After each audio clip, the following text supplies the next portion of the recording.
నిన్నటి రోజున వదనస్మర మాంగళ్య గృహతోరణ చిల్లిక అన్న నామం గురించి మీకు కొంత విజ్ఞాపన చేసి ఉన్నాను.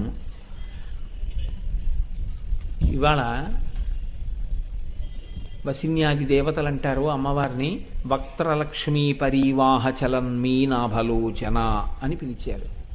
అమ్మవారి యొక్క కన్నుల గురించి మాట్లాడుతున్నారు. ఆ మాట్లాడేటప్పుడు వాళ్ళు మొట్టమొదట మాట్లాడినటువంటి అమ్మవారి యొక్క నేత్ర వైభవం దేనితో అనుసంధానం చేశారంటే, అమ్మవారి ముఖమునందు ఉండేటటువంటి కాంతి ఒక ప్రవహిస్తున్నటువంటి సరస్సుగా మీరు భావన చేస్తే, కదలికలతో కూడి ప్రవాహంతో ఉన్నటువంటి సరస్సుగా మీరు భావన చేస్తే, అందులో ఉన్నటువంటి చాప పిల్లలే ఆమె యొక్క కన్నులు. నీటి ప్రవాహానికి అందం పూర్ణత్వం ఎప్పుడు కలుగుతుంది అంటే, అందులో చాప పిల్లలు ఉన్నప్పుడే కలుగుతుంది. అయితే మీరు ఇక్కడ ఒక విషయాన్ని కొంచెం గమనించవలసి ఉంటుంది. వక్త్రలక్ష్మీ పరీవాహ చలన్మీ నాభలోచన అని పిలిచినప్పుడు, ఇప్పుడు అమ్మవారి యొక్క ముఖాన్ని ఒక ప్రవాహంతో, దీప్తి కాంతితో కూడినటువంటి ఒక ప్రవాహంగా, ఒక సరస్సుగా, ఒక సరోవరంగా భావన చేస్తే, అందులో ఉన్నటువంటి చాప పిల్లలు కన్నులు.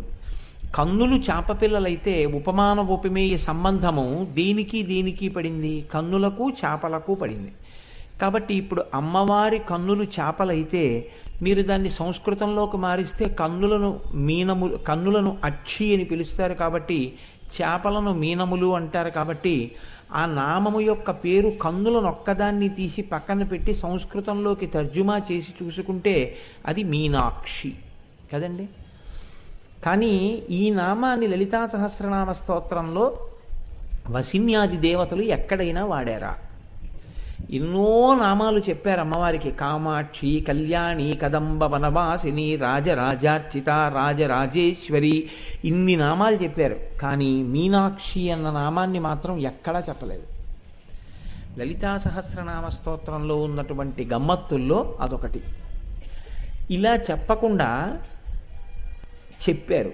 వసిన్యాది దేవతలు చెప్పినట్టే, వ్యాసుడు చెప్పినట్టే. ఎలా చెప్పారు అంటే, ఈ ఉపమాన ఉపమేయ సంబంధము చేత అమ్మవారి కన్నులు చాపలలా ఉంటాయి అని చెప్పడం చేత ఆవిడ్ని మీనాక్షిగా మనకి చెప్పేశారు.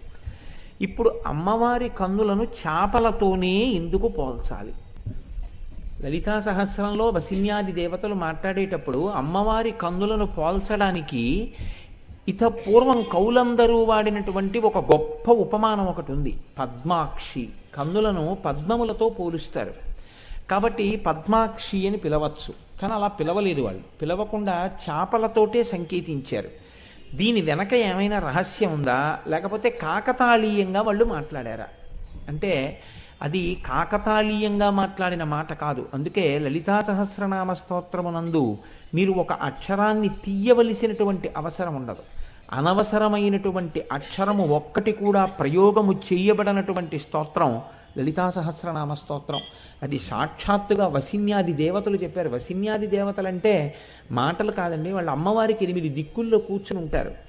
వాళ్ళకి ఒక్కొక్క వర్గం మీద ఒక్కొక్కరికి ఆధిపత్యం ఉంటుంది. అందులో మొదటావిడ కాబట్టి వసిని అన్న దేవతతో ప్రారంభం చేస్తారు. వసిన్యాది దేవతలంటే వాళ్ళకి అక్షర వర్గముల మీద అధికారము కలిగినటువంటి వాళ్ళు. వాళ్ళ అనుగ్రహం లేకపోతే, వాగ్దేవతానుగ్రహం లేకపోతే ఒక్క మాట నోటి వెంట పలకలేరు. సభ దగ్గరికి వచ్చేటప్పటికి ఉత్తర క్షణంలో మరిచిపోతారు. ఒకవేళ లోపల ఉన్న అవతల వారికి అర్థం అయ్యేటట్టుగా చెప్పగలిగినటువంటి ప్రజ్ఞ మీ యందు భాషించదు. యువతలవాడి దగ్గర ఉన్నది యువతలవాడి దగ్గరే ఉంటుంది. అవతలవాడి దగ్గర నేర్చుకుందామన్న తాపత్రయం అలాగే ఉంటుంది. ఇక్కడ లేదా ఉంది, అక్కడ లేదా ఆర్తి ఉంది. కానీ ఆ ఆర్తికి తగినటువంటి విద్య యువతలవారి యందున్న ఈ విద్య అవతలవారి ఆర్తి తీర్చడానికి పనికిరాదు. ఎందుకు పనికిరాదు అంటే, ఆయనకి అవతల వారికి అర్థమయ్యేటట్టుగా చెప్పగలిగినటువంటి ప్రజ్ఞ ప్రకాశించదు. చంద్రశేఖర పరమాచార్య స్వామి ఒకసారి ఒక అనుగ్రహ భాషణం చేస్తూ ఇదే మాట అంటారు. ప్రపంచంలో పిపీలికాది పర్యంతం ఎన్నో జీవరాశులు ఉన్నాయి. 84 లక్షల జీవరాశులు, జాతులు. ఇందులో మళ్ళీ ఒక్కొక్క జీవరాశి కొన్ని కోటాను కోట్లు. ఇలా ప్రపంచమంతా నిండిపోయినటువంటి జీవరాశి ఎంత ఉందో, ఇందులో భగవంతుని యొక్క నామాన్ని పలకగలిగినది, భగవంతుని యొక్క నామాన్ని అర్థం చేసుకోగలిగినది ఒక్క మనుష్యుడే. మళ్ళీ ఈ మనుష్యుల్లో తెలుసుకుందామనేటటువంటి జిజ్ఞాసతో వచ్చి కూర్చునేటటువంటి వాళ్ళు కోట్ల జన్మలుంటే తప్ప అలా వచ్చి కూర్చోలేరు. నేను ఇవాళ ఈ నామాల గురించి చెప్తున్నానని మీరు అనుకోకండి, నేను పరమ సత్యం మీతో చెప్తున్నాను. లలితా సహస్రనామ స్తోత్రం చదవడం కానీ, లలితా సహస్రనామ స్తోత్రంలో ఒక్క నామానికి వ్యాఖ్యానం వినడం కానీ జరిగితే కొన్ని కోట్ల జన్మల తరువాత మాత్రమే అటువంటి స్థితిని అనుభవిస్తారు తప్ప, లేకపోతే వినడానికి అమ్మవారు అధికారం ఇవ్వదు. ప్రణంతుం స్తోతుం వా కథమకృత పుణ్య ప్రభవతి. ఆవిడ ఆ పుణ్యాన్ని చూస్తే తప్ప సభలోకి వచ్చి కూర్చొనివ్వదు ఆవిడ. ఆ అనుగ్రహం ఉన్నది అని గుర్తు ఏమిటంటే, అటువంటి అనుగ్రహాన్ని పొందిన వాళ్ళు సభలో కూర్చుని వింటూ ఉంటారు అమ్మవారి గురించి. కనుక అమ్మవారి గురించి వినడమే అంత కష్టమైతే అమ్మవారి గురించి చెప్పడం మరీ కష్టం. ఆ చెప్పేటప్పుడు అవతల వారికి అర్థమయ్యేటట్టు చెప్పడం ఇంకా కష్టం. తనకి జీర్ణం అవ్వాలి, తనకి జీర్ణమైంది అవతల వారికి పనికొచ్చేటట్టుగా చెప్పగలగాలి, దానివల్ల ఏదో ప్రయోజనం కలగాలి. ఆ ప్రయోజనం కలిగేటట్టు చెప్పగలిగితే అది నీ గొప్ప కాదు అంది శాస్త్రం. అలా నువ్వు చెప్పగలిగావు అంటే నీకు వాగ్దేవి యొక్క కృప లభించింది అని గుర్తు. ఆ అమ్మ అనుగ్రహం ఎంతకాలం ఉంటుందో అంతకాలం నువ్వు అలా చెప్పగలవు. ఆ అనుగ్రహం తొలగిపోయిన మరుక్షణంలో నువ్వెందుకు పనికిరావు, నువ్వు అలా చెప్పలేవు. ఇంకా నీ యందు ఆ ప్రజ్ఞ నశించిపోతుంది. కనుక అది కేవలం అమ్మవారి అనుగ్రహం చేతనే, ఆ వాగ్దేవి కృపచేత మాత్రమే చెప్పగలుగుతారు.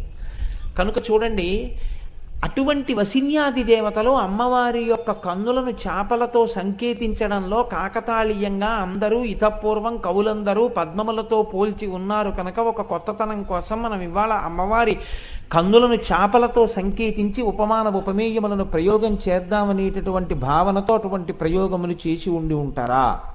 కాదు. ఇందులో మీరు తెలుసుకోవలసినటువంటి ఒక నిగూఢమైనటువంటి రహస్యం ఒకటి ఉన్నది. అమ్మవారి ముఖమంతా కాంతిమయమే. ఎందుకనంటున్నారు ఆ మాట? వక్త్రలక్ష్మీ పరీవాహ అంటున్నారు. వక్త్ర లక్ష్మీ పరీవాహ, ప్రవహించుచున్న. అది నిలబడిపోయిన కాంతి కాదు, కదులుతోంది. సరోవరంలో నీరు ప్రవహించినట్టుగా ప్రవహిస్తోంది కాంతి. ఇప్పుడు ఈ కాంతి చాలండి మీకు. కన్ను మొట్టమొదట దేన్ని పట్టుకుంటుంది అంటే, కన్ను మొదట పట్టుకునేది కాంతినే పట్టుకుంటుంది. మీరు అందుకే చూడండి, ఒక చీకట్లో ఉన్నారనుకోండి, ఎక్కడో ఒక చిన్న అగ్గిపుల్ల వెలిగితే వెంటనే కన్ను ఆ అగ్గిపుల్ల వెలుగును ఆకర్షించేస్తుంది, ఆ వెలుగు వైపుకి చూసుకుంటుంది.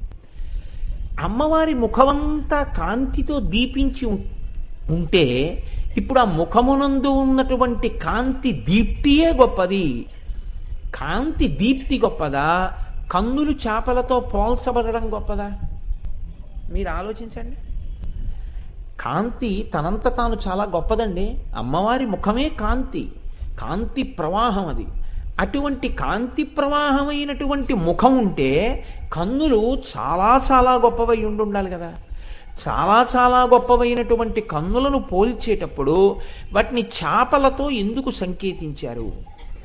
కాంతి కన్నా చేప గొప్పదేం కాదు. కాంతి తనంత తానుగా గొప్పది. తనంత తానుగా గొప్పదైనటువంటి కాంతి కన్నా ఒక చేపతో కన్నులను ఎందుకు పోల్చాలి? కన్నులు చాలా చాలా గొప్పవి. మామూలుగా మనకే జ్ఞానేంద్రియాలన్నిటిలోనూ గొప్పది ఇది అంటే కన్ను. అందుకే కన్నుకి నయనము అని పేరు. నయనము అన్న మాటలోంచే నాయక, నేత ఈ మాటలు వస్తాయి. నాయకుడు ముందుండి నడిపించినట్టే కన్ను కూడా నడిపిస్తుంది. ముందు 5 జ్ఞానేంద్రియాల్లోనూ మనసు ఉపయోగించి చూడడానికి ముందు మనసు వెంపర్లాడి దేంతో చూస్తుంది అంటే కంటితోటే అవతల వస్తువుని చూడడం మొదలెడుతుంది. ఆ తర్వాత మిగిలిన ఇంద్రియాలు పెడతాయి. అంత గొప్పదైనటువంటి కన్నుని చేపతో దేనికి పోల్చినట్టు? కాంతి సరోవరముగా ముఖమునంటే చేప గొప్పదా అంతకన్నా? మరి ఎందుకు అమ్మవారి కన్నులను చేపలతో పోల్చారు? కన్నులు గొప్పవైతే కన్నులకి ఉపమానం గొప్పదై ఉండాలి కదా. ముఖ ఉపమానం గొప్పదిగా కనపడుతోంది బాహ్యంలో చూసినప్పుడు. దీనికి పెద్ద పాండిత్యమో ప్రకర్షమో ఏం అక్కర్లేదు. కాంతి గొప్పదా, కాంతి ప్రవాహము గొప్పదా? ఒక కాంతి ప్రవాహముతో కూడినటువంటి సరస్సు గొప్పదా, ఒక చేప గొప్పదా అని మిమ్మల్ని అడిగారు అనుకోండి, ఏది గొప్పదంటారు? కాంతి ప్రవాహముతో కూడిన సరస్సే గొప్పది. మరి ఇప్పుడు చాలా గొప్పవైనటువంటి కన్నులను చేపలతో ఎందుకు పోల్చారు? ఇప్పుడు తక్కువ చేసినట్టా ఎక్కువ చేసినట్టా? అంటే మామూలుగా పైకి దాన్ని విచారణ చేసి చెప్పవలసి వస్తే ఏమని చెప్తామంటే తక్కువ చేశారనే చెప్పవలసి ఉంటుంది బాహ్యంలో.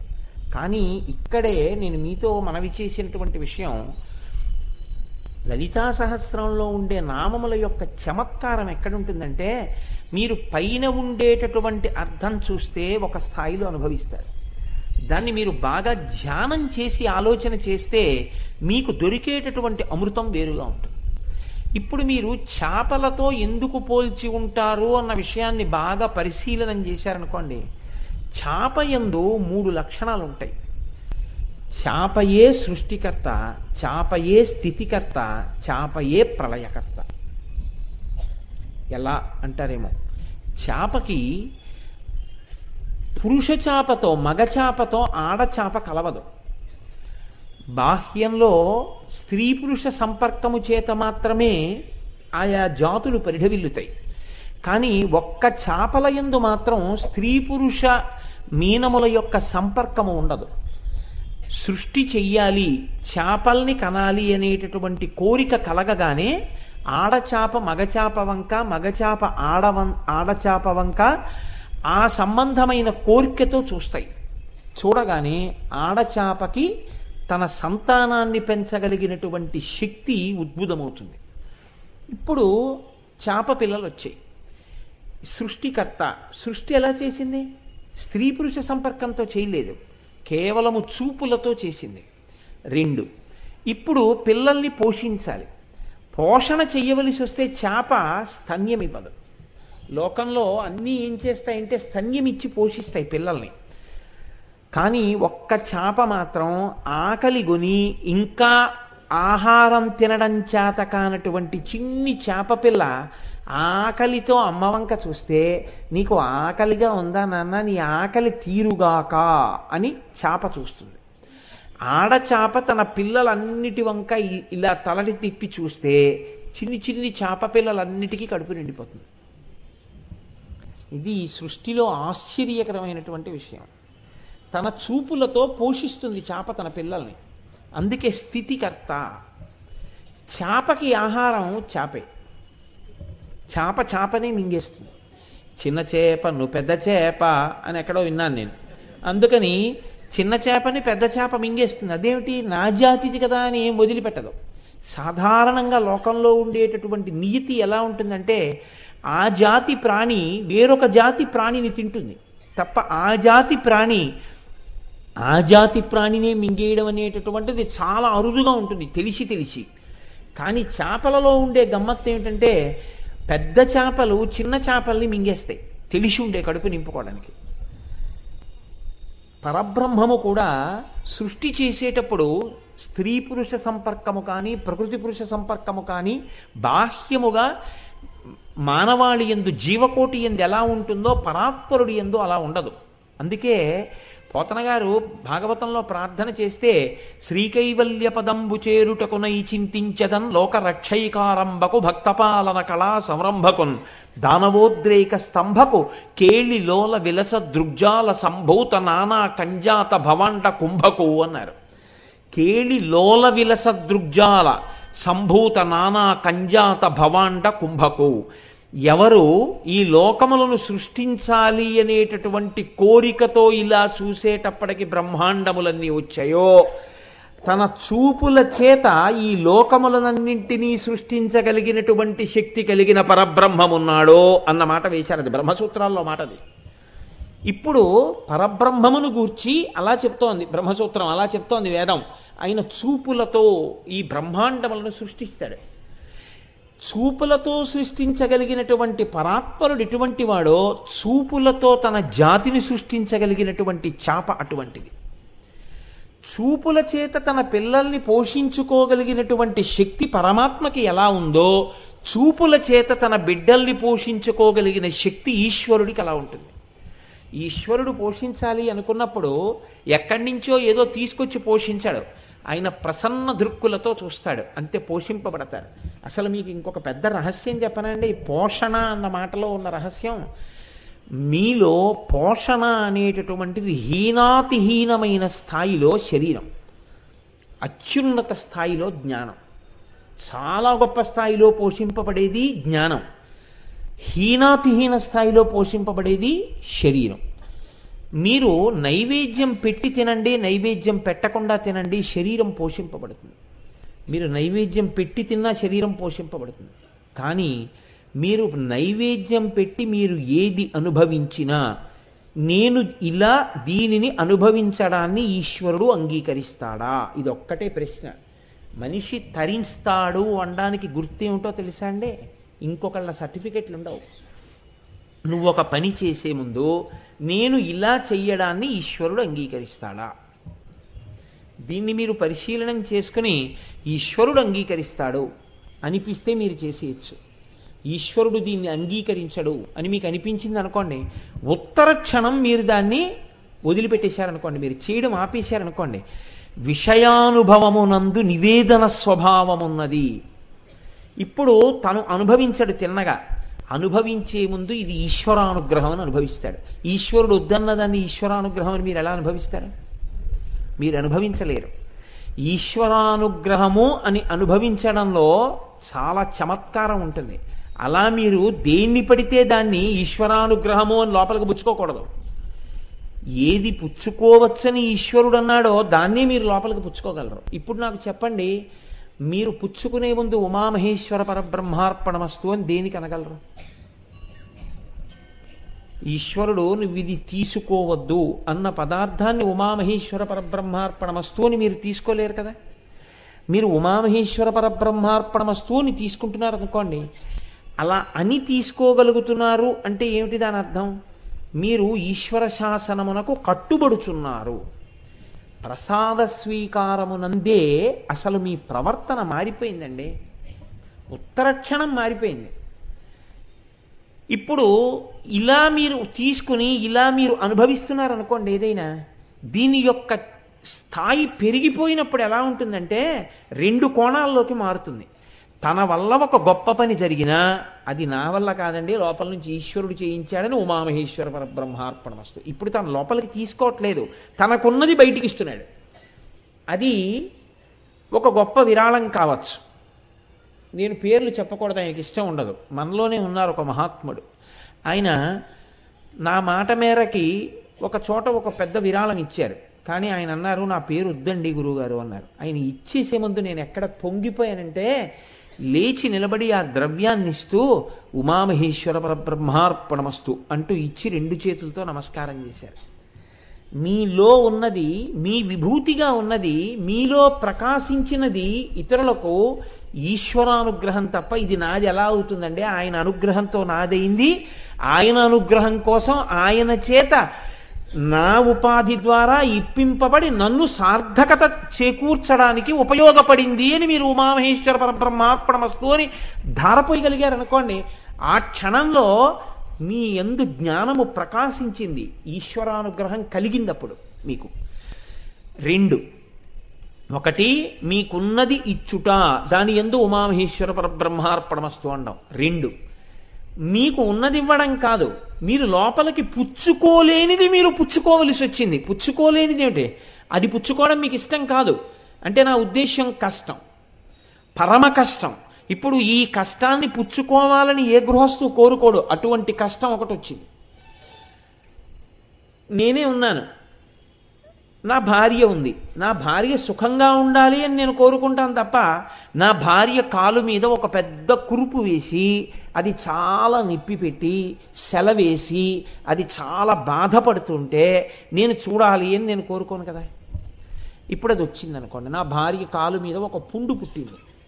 ఇప్పుడు నేను నా భార్య కాలు మీద పుండు పుట్టి అది బాధపడుతుంటే చూసి, ఈశ్వర ఇది ఏదో జన్మలో ఏదో పాపం చేసి ఉంటుంది, దాన్ని ఎంతో కష్టపెడితే ఇబ్బంది పడిపోతుందని ఒక కురుపు రూపంలో నిప్పి పెట్టించి తీసేస్తున్నావా తండ్రి? ఎంత అనుగ్రహం ఉన్నవాడివయ్యా! కురుపు నిప్పెడుతోందేమో కానీ నిత్య జీవితంలో ఏవీ పాడవలేదు కదా, అన్ని నడుస్తున్నాయి కదా, నాకు వండి పెట్టగలుగుతోంది, ఈశ్వరారాధన చేసుకుంటోంది, తన పని తను చేసుకుంటోంది, ఇది కదా జగదంబా నీ అనుగ్రహం అంటే అని నేను అన్నాను అనుకోండి, నాకు ఇష్టం లేని దాన్ని ఈశ్వర అనుగ్రహంగా నేను ఇష్టంగా లోపలికి తీసుకుంటున్నాను. ఇది ఈశ్వర ప్రసాదము అని లోపలికి పుచ్చుకున్నాను. ఈ పుచ్చుకోవడానికి ఆది ఎక్కడా అని అడిగారు. నీవు తినడం దగ్గర ఆది. అసలు అది చేత కాలేదనుకోండి, ఎప్పటికీ జీవితంలో మార్పు రాదు. సున్నా. ఎన్ని విన్నా ప్రయోజనమేమీ ఏమీ ఉండదు. ఏమీ ఉండదు. ఎందుకు ఉండదు? ఏది మార్పేది? నువ్వు తింటున్నది ఉమామహేశ్వర పరబ్రహ్మార్పణమస్తు అని తిన్ననాడు కదా, ఉమామహేశ్వర పరబ్రహ్మార్పణమస్తు కాకపోతే లక్ష్మీనారాయణ పరబ్రహ్మార్పణమస్తు అని. దానికి నాకేం అభ్యంతరం ఏం లేదు. నామరూపాలతో ఉన్నది బ్రహ్మం కాబట్టి వేదం అంగీకరించిన రూపాన్ని నువ్వు అనుసంధానం చేయవచ్చు. చేసి లోపలికి పుచ్చుకోవడం అలవాటైతే దాని యొక్క తీవ్ర స్థాయిలో ఇంకొకటి కూడా నీకు అలవాటు అవుతుంది మెల్లమెల్లగా. ఇప్పుడు ఈ పోషించడం అనేటటువంటిది అన్నంతో మొదలుపెట్టి వాడు కృతజ్ఞుడై అలా అనకుండా తిన్నా ఆయన పోషిస్తాడు. అమ్మ అన్న గౌరవం లేకుండా అమ్మని నిలదీసిన వాణ్ణి, అమ్మ మీద చెయ్యెత్తిన దుర్మార్గులకు కూడా అమ్మ అన్నమే పెడుతుంది తప్ప అమ్మ విషయం చేత్తో పెట్టదు. అలా పరమాత్మకి నమస్కారం చెయ్యని పాపాత్ముడికి కూడా పరమాత్మ అన్నమే పెడతాడు. అమ్మకి పరమాత్మకి ఒక్కటే లక్షణం ఉంటుందండి. కానీ అందుకే నేను అన్నమాట, హీన స్థాయిలో ఉపాధి పోషణ, పై స్థాయిలో జ్ఞాన పోషణ. ఇది ఎక్కడి నుంచి వస్తుంది? మీరు తీసుకోవడంలో వస్తుంది.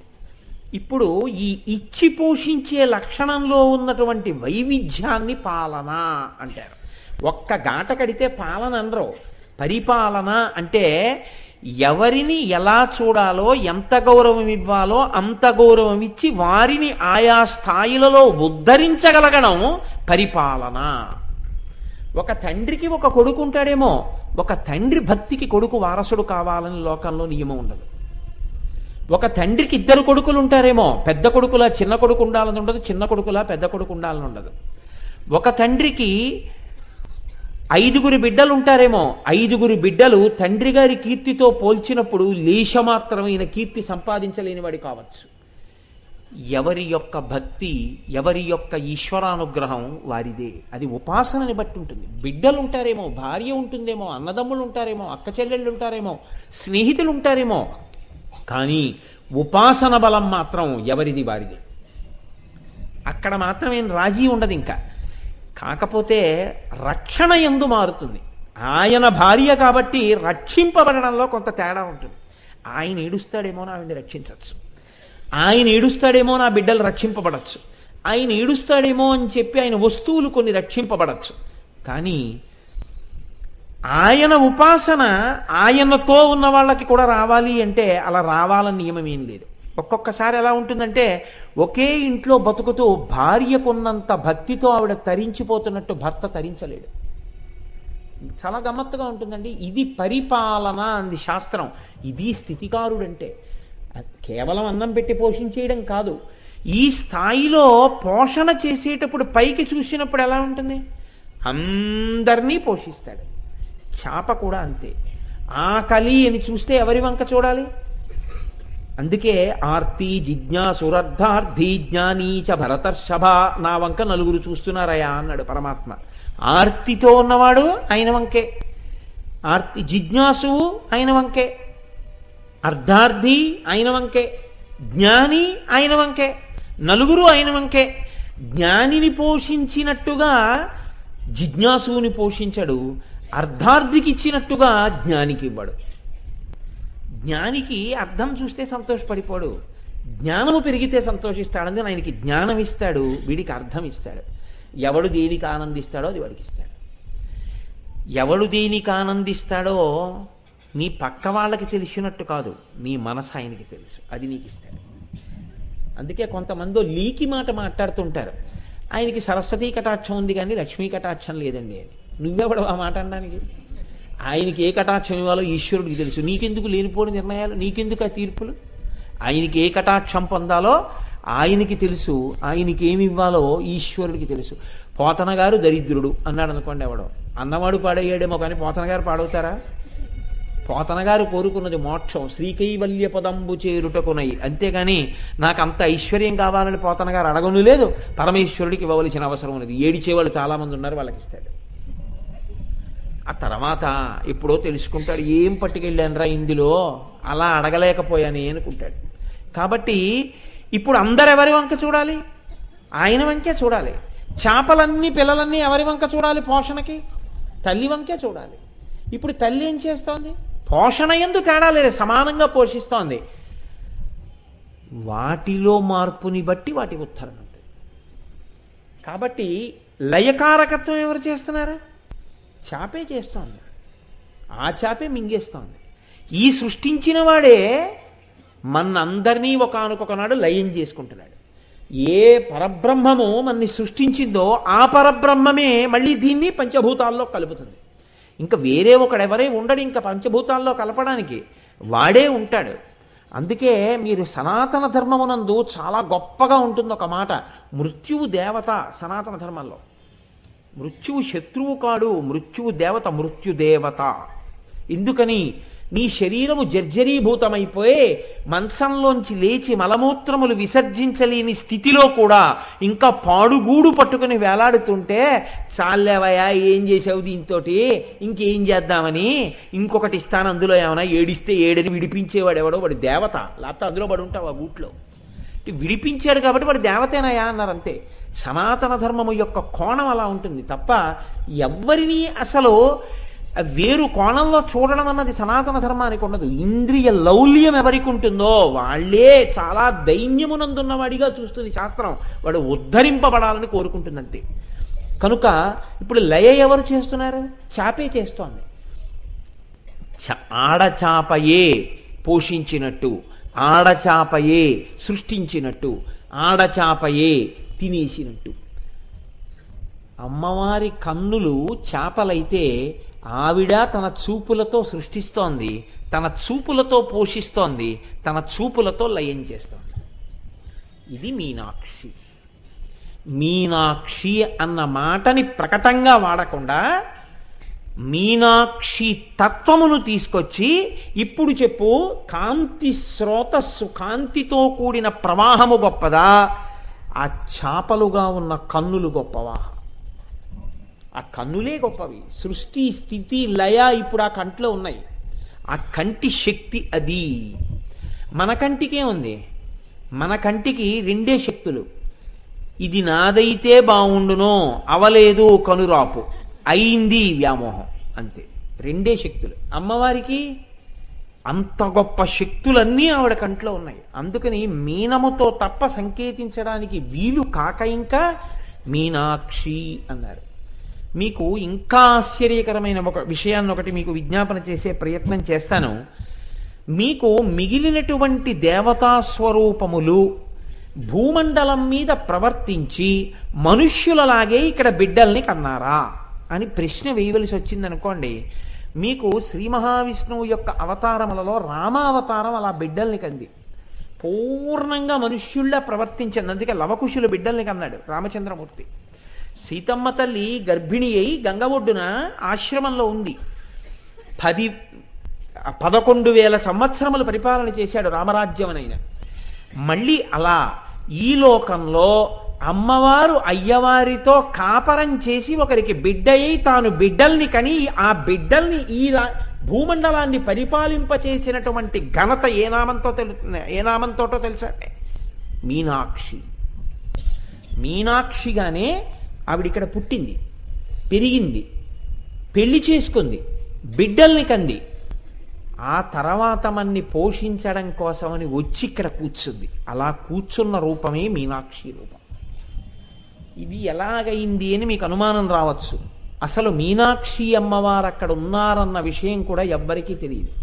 ఒకప్పుడు ఒక పెద్ద అరణ్యంలో, ఇప్పుడు మధురై అని మనం పిలుస్తున్న చోట మహారణ్యం ఒకటి ఉండేది. అందులో ధనంజయన్ అనబడేటటువంటి ఒక వ్యాపారి వెళ్ళిపోతున్నాడు. వెళ్ళిపోతూ బడలికతో ఒక చిన్న ప్రాకారం లాంటిది ఉంటే దాని పక్కన కూర్చున్నాడు. చీకటి పడిపోయింది. చీకటి పడిపోయింది, ఇక్కడ పడుకుందామని అతను సర్దుకు పడుకుంటున్నాడు. లోపల దేవతలు పూజలు చేస్తున్న చప్పుళ్ళు వినపడ్డాయి. ఇప్పటికీ అరుణాచలంలో అలా వినపడతాయి, దేవతలు నాట్యాలు చేస్తూ అవిని. అలా దేవతలు పూజలు చేస్తున్న చప్పుడు వినపడింది. అతను లోపలికి వెళ్ళి చూశాడు. మన తూర్పుగోదావరి జిల్లాలో జరిగిందండి అలాగా. ఒకానొక దేవాలయంలో మామగారు పూజ చేస్తుంటే లోపలికి వెళ్ళకూడదన్న నియమాన్ని మర్చిపోయి అల్లుడు గారు గభాలన లోపలికి వెళ్ళారు. వెళ్ళేటప్పటికీ అమ్మవారికి తాంబూలం ఇలా అందిస్తుంటే పరమభక్తుడైన వ్యక్తి అమ్మవారు తాంబూలం తింటోంది. అతను గబుక్కుని తెర తీశాడు. తెర తీసేటప్పటికి అమ్మవారు ఇలా కళ్ళెత్తింది. అతను స్పృహ తప్పిపోయాడు. అనుకోకుండా తీశాడు కాబట్టి అతను స్పృహ తప్పి పడిపోయాడు. అమ్మవారు పరమభక్తుల దగ్గర స్వీకరించింది అలాగా ఉపచారాన్ని. కనుకనే మధురైలో అతనికి లోపల దేవతలు పూజలు చేస్తున్న చప్పుళ్ళు వినపడితే అతను లోపలికెళ్ళి చూశాడు. దేవతలందరూ నిలబడితే అమ్మవారు అక్కడ పూజ స్వీకరిస్తోంది. అతను ఇది చూసి పరవశించిపోయి అమ్మవారు అతని ద్వారా లోకానికి ప్రకాశింప చెయ్యాలనుకున్నారులా ఉంది. రాజుగారి దగ్గరికి వెళ్ళి చెప్పాడు, అయ్యా నేను ఇక్కడ ఒక చిత్రమైనటువంటి విషయాన్ని చూశాను. అమ్మవారు స్వయంగా అక్కడ దేవతలతో పూజ తీసుకుంటోంది అని. వెంటనే కులశేఖర పాండ్యన్ ఆ రాజు పేరు. ఆ రాజుగారు వచ్చి అక్కడ చూశారు. అక్కడ ఆయనకి చిన్న దేవాలయం ఒకటి కనపడింది. ఇక్కడ పరాశక్తి వెలిసి ఉన్నది అని ఆయన ఏం చేశాడంటే ఒక చిన్న గుడి కట్టి, ఆయనకి బిడ్డలు లేరు. ఆ బిడ్డలు లేనటువంటి కారణం చేత ఆయన అమ్మవారిని వేడుకున్నాడు. వేడుకుంటే మలయధ్వజ పాండ్యన్ అనేటటువంటి కొడుకు పుట్టాడు అక్కడ. ఈ మలయధ్వజ పాండ్యన్కి బిడ్డలు పుట్టలేదు. పుట్టకపోతే అతను ఈ అమ్మవారి గుడికొచ్చి ఒక హోమం చేశాడు. అమ్మా నువ్వు నన్ను అనుగ్రహించి నాకు బిడ్డలనియ్యి అని. ఆశ్చర్యకరంగా అందరూ చూస్తుండగా ఆ హోమగుండంలోంచి ఒక ఆడపిల్ల పైకొచ్చింది. ఆమె కూడా చిదగ్నికుండ సంభూత, ఆవిడ కూడా చిదగ్నికుండ సంభూత. ఆ పిల్లని ఎంతో సంతోషంగా హత్తుకున్నారు తల్లిదండ్రులు. తీరా చూస్తే ఆ పిల్లకి 3 స్తన్యములున్నాయి. అయ్యయ్యో, లేక లేక పుట్టిన ఆడపిల్ల హోమగుండంలోంచి పుట్టింది, ఈ పిల్లకి 3 స్తన్యములున్నాయి, చిత్రమైనటువంటి ఆడపిల్ల అని లోకంలో పేరు వస్తుంది, ఎలాగా అని దుఃఖపడ్డారు వాళ్ళు. అశరీరవాణి పలికింది పైనుంచి, ఈ పిల్లని నువ్వు సామాన్య కాంతగా భావన చేసి వరుణ్ణి తీసుకొస్తావేమోననే ఆ అమ్మాయి 3 స్తనములతో పుట్టింది. ఈ అమ్మాయి భర్త ఎవరో ఈ అమ్మాయే వెతుక్కుంటుంది. ఈమె వరుడు ఈమె కంటపడిన నాడు ఈమె యొక్క 3వ వచ్చోజం కనుమరుగైపోతుందని చెప్పింది. ఈ పిల్లకి ఆయన పెట్టుకున్న పేరు తడాతగై. అమ్మాయికి ద్రవిడ సంబంధమైన పేరు పెట్టాడు. ఆ పిల్లని పెంచి పెద్ద చేశాడు. ఆ పిల్ల పెద్దదయింది. పెద్దదై ఎన్నో విలువిద్యలు నేర్చుకుంది. పురుషుడన్న వాణ్ణి విడిచిపెట్టకుండా ఓడించింది. చిట్ట చివరికి పురుషులకు పురుషుడు పరమాత్మ కైలాసపతి పరమశివుడు ఉన్నాడన్నారు. పినాకమే ఆయన ధనస్సు కావచ్చు, ఆయన్ని కూడా ఓడిస్తానని ఈ పిల్ల కైలాసానికి వెళ్ళేది. పరమశివుణ్ణి యుద్ధానికి పిలిచింది. పరమశివుడు బయటికి వచ్చాడు నవ్వుతూ. ఆయన బయటికి వచ్చేటప్పటికీ ఈమె యొక్క 3వ స్తన్యము అదృశ్యమైంది. ఈమె అంది, ఈయనే నా వరుడు అని కైలాసం నుంచి పరమశివుణ్ణి భూమి మీదకి తీసుకొచ్చింది. ఆయనే సుందరేశ్వరుడు. ఇప్పటికీ అందుకే పరిపాలన చేసింది కాబట్టి పాలనాంశ మధురైలో అమ్మవారిదే, చిదంబరంలో అయితే అయ్యవారిది, మధురైలో అమ్మవారిది. ఇక్కడికి తీసుకొచ్చి ఆ పిల్ల తన భర్తని తీసుకొచ్చి తండ్రి గారిని అడిగింది, నాన్నగారు ఈయనకి నన్ను కన్యాదానం చేయండి అని. యథార్థంగా అమ్మవారిని పరమశివుణ్ణి పీటల మీద కూర్చోపెట్టి కన్యాదానం చేసినటువంటి పరమాద్భుతమైన స్థితిని మలయధ్వజ పాండ్యన్ పొందాడు. పార్వతీ కళ్యాణం యథార్థంగా చేశాడు. యథార్థంగా చేసిన తరువాత ఆయనకి కొడుకులు లేరు, ఈ పిల్ల ఒక్కతే పుట్టింది. ఈ పిల్లకి పరమశివుడికి కలిపి వీళ్ళు రాజ్యం చేస్తుండగా ఈ పిల్ల ఉత్తరాధికారి అయి రాజ్యాన్ని నిర్వహణ చేసింది. ఈమె రాజ్య నిర్వహణ చేస్తుండగా ఈమెకి సుబ్రహ్మణ్యేశ్వర స్వామి వారి అంశలో ఒక పిల్లవాడు పుట్టాడు. ఆ పిల్లవాడే ఉగ్రపాండ్యన్. ఇప్పటికీ మీరు మధురై దేవాలయం చరిత్ర చదివితే అందులో ఉంటాయి ఈ విషయాలన్నీ. ఉగ్రపాండ్యన్ అన్న పిల్లవాడు పుట్టి వాడు రాజ్యానికి అధికారి అయ్యాడు. తల్లిదండ్రులు ఇద్దరూ కలిసి వాడికి పట్టాభిషేకం చేసి కైలాసానికి వెళ్ళిపోతా ఉన్నారు. అంటే ఆ పిల్లవాడు ఏడిచాడు, అమ్మా ఏ అదృష్టమో నువ్వు ఇక్కడ ఇంతమందిని అనుగ్రహించడం కోసమని వరుణ్ణి ఇక్కడికి తీసుకొచ్చి శంకరుణ్ణి సుందరేశ్వరుడిగా ఈ సింహాసనాన్ని అధిష్ఠించి పరిపాలించావు, నాకు తల్లివయ్యావు, తండ్రి అయ్యారు, నాకు పట్టాభిషేకం చేశారు, మీరు వెళ్ళిపోవడానికి వీల్లేదన్నాడు.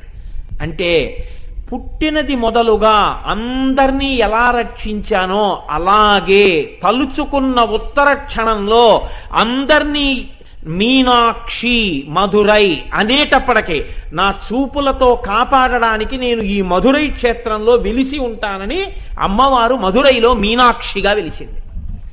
పక్కనే సుందరేశ్వరుడుగా శంకరుడు వెలిశాడు. అందుకనే మీనాక్షి ఇప్పటికీ అంత గొప్ప అవతారం.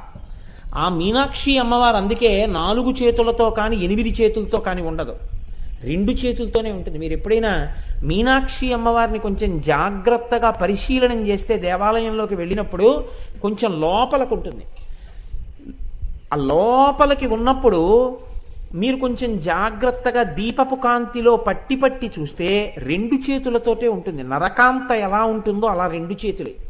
2 చేతులలో కూడా గమ్మత్తు ఏమిటంటే అమ్మవారు 2 కాళ్ళు ఒక్కలా పెట్టి నిలబడి ఉండదు. మధుర మీనాక్షి కుడికాలు ఇలా నిలబెట్టి ఉంటుంది, ఎడంకాలు కొంచెం పైకెత్తి మోకాలు పైకి తేల్చి ఇలా ఒరిగి ఉంటుంది. మూర్తి ఒరిగి ఉండి ఎడంచెయ్యి విలాసంగా ఇలా చాపి ఉంటుంది.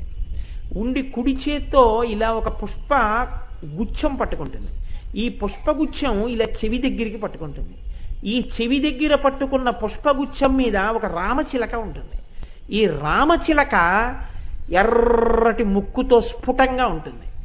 కొప్పు ఈ పాండ్య దేశస్థులు ద్రవిడ దేశస్థులు వేసుకునేటటువంటి కొప్పు, గొల్ల కొప్పు ఆ తల్లి గోదాదేవి ఎలా వేసుకుంటుందో అటువంటి కొప్పు వేసుకుంటుంది.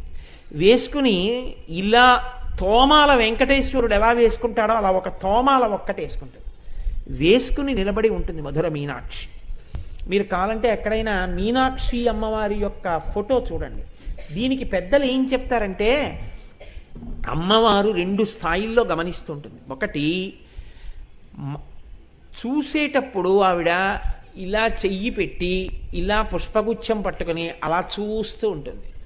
ఈ చూపులలో ఉన్న గొప్పతనం ఏమిటంటే మీరు ఈ బ్రహ్మాండంలో ఎక్కడ నిలబడి నమ్మి మీనాక్షి అనండి, ఆవిడ వెంటనే చూస్తుంది, చూసి కాపాడుతుంది.